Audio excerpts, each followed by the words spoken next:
káàbọ̀ ẹ̀yin tèmi ẹ kú kalẹ̀. Ní òní a máa kọ́ nípa mímọ orúkọ àmútọ̀runwá ní èdè Yorùbá preordained name. Preordained name are child natural states at birth. Àwọn ni ìbejì eléyìí tí a mọ̀ sí Táyé àti Kẹ́hìndé.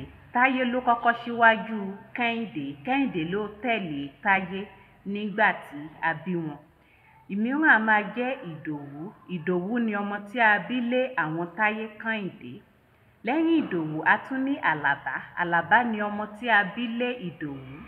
Lẹ́yìn Àlàbá a ní Ìdògbé. Ìdògbé ni ọmọ tí a bí lé Àlàbá. Àwọn mìíràn a tún máa bí ẹ̀ta tá a fi máa pè wọ́n ní ìbẹ́ta.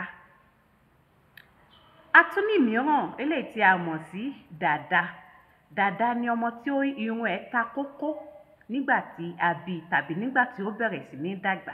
Kò ní jù báyìí lọ nípa mímọ orúkọ àmútọ̀runwá ní èdè Yorùbá. A máa tẹ̀síwájú ní ọjọ́